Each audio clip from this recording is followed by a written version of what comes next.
Hello to all servicemen and women and families. Thank you for your service. We're going to go through the military veteran burial benefits for the servicemen and women and also for family members if qualified. I've been doing this since early 2019 and helping families in all different stages. So I have a pretty good idea as an arranger, a licensed arranger, of how everything works, what the VA covers, what the VA doesn't cover, and how you can get the additional assistance.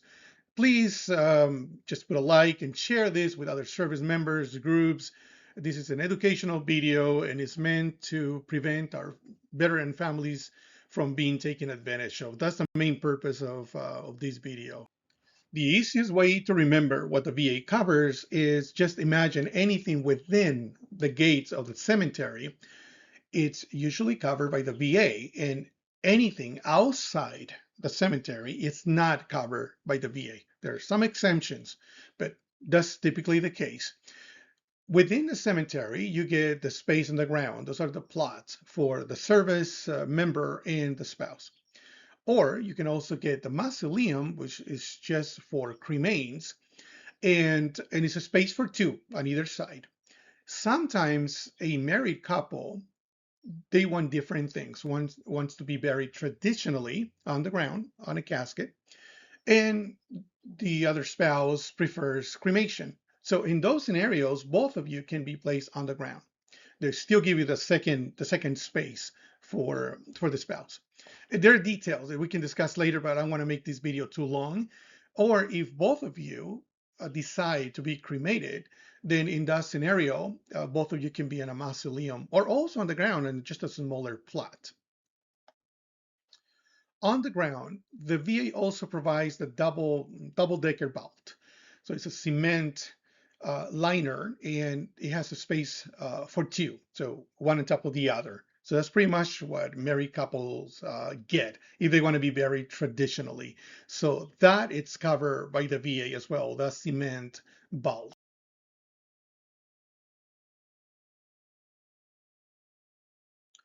Headstone or marker. It's different in every cemetery, but it's the headstone or marker, also the engraving of the name, data, and dates, usually branch of service, the rank, and so on. So that's provided as well.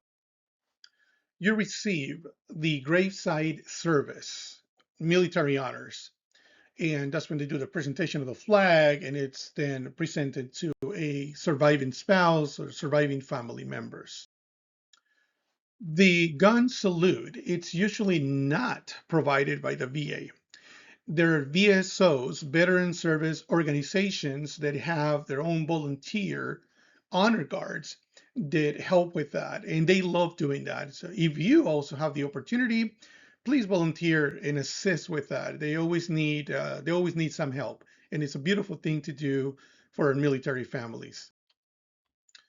The American flag. This is usually requested by the funeral home. That's usually the procedure. There is a little form they filled out and they go and they pick it up and have it ready for the service. So this is through the funeral home for the most part. Opening and closing service and fees. You get the presidential certificate, the ongoing care of the gravesite.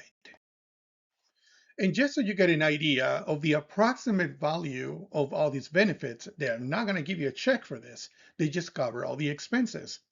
The approximate value for an individual, if you try to purchase everything outside the VA cemetery on a private cemetery and you pay for everything and you refuse to use your benefits, it's going to be approximately $17,000 when you look at all the major cities like Austin, Dallas, Houston, San Antonio. That's pretty much how much you're going to pay. Now, if this was in Cali, let's say San Diego, you're actually looking at a much higher amount, sometimes $5,000 to $10,000 more. That's an example. For the couple, it could be around $24,000 to cover all these expenses. Or again, if you're in a different state where things are more expensive, like New York or California, it's going to be around the $35,000. So the benefit is significant. So I encourage you to use your benefits. And again, sometimes funeral homes don't tell you about your benefits because they want to sell you the spaces and everything else. But you have benefits, you earn them. They're just reimbursing you for the service you provided to our nation. What the VA doesn't cover does the federal government, but the state has a program that sort of assists you in a way, and does the funeral home related services, starting with transportation from the place of passing.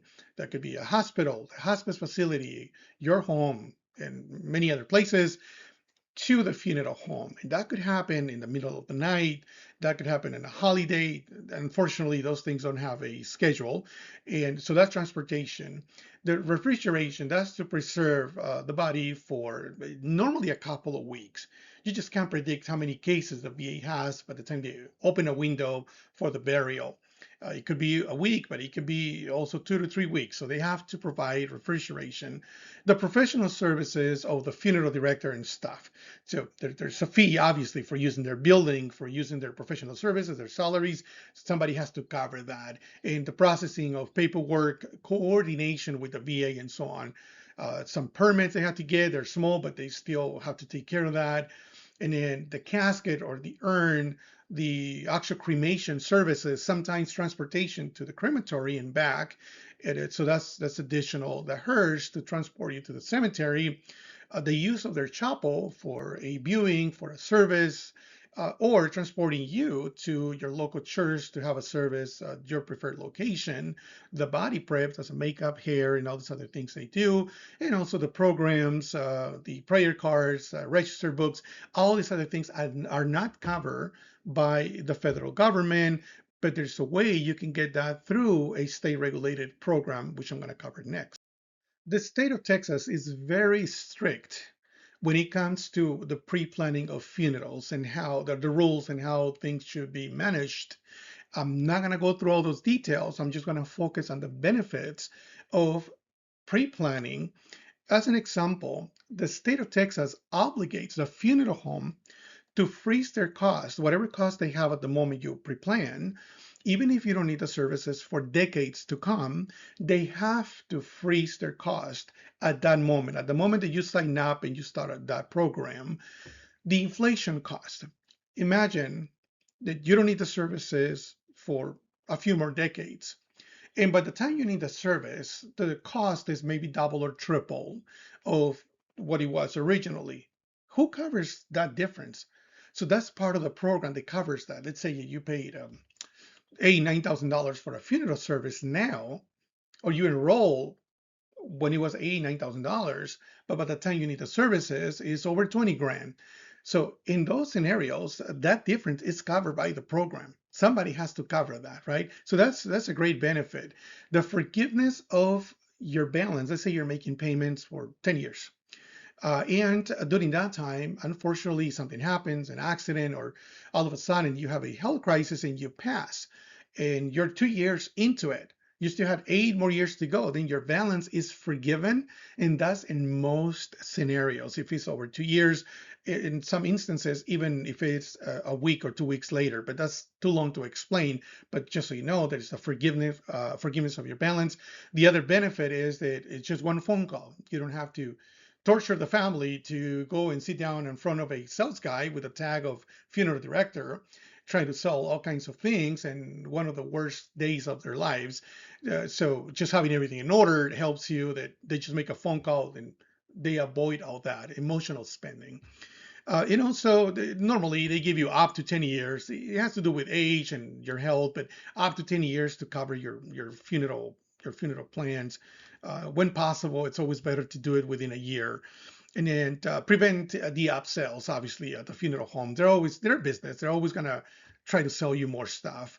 And you have to understand that they're not your enemies, but they're also not your friends. They're a business and they are there to make money off of the services they provide to you. And they're going to try to increase as many services as possible. So just have that in your mind. So if you pre-plan everything, then you avoid all those problems. And so it prevents also family conflicts when it comes to who's going to pay what and trying to get into an agreement and trying to understand what is it that you wanted. If you don't express your your personal preferences and what you wanted for yourself in terms of disposition. So those are the main benefits of pre-planning and taking advantage of this Texas regulated pre-arranging program. This is my way to serve you and to serve our country and your family members. This is something that we do with passion and making sure that you're protected proactively. There's a couple of things here you can take advantage of. That's a crisis prevention checklist.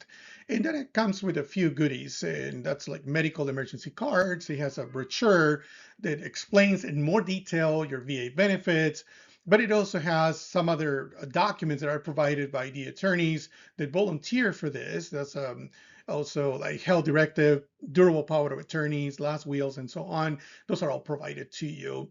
And we also have educational sessions every other week on Tuesdays, which you can just scan that code and just register for one of those events. But the best way you can help us help you is just share this information with other colleagues, and we will greatly appreciate it. God bless you all and have a very long life.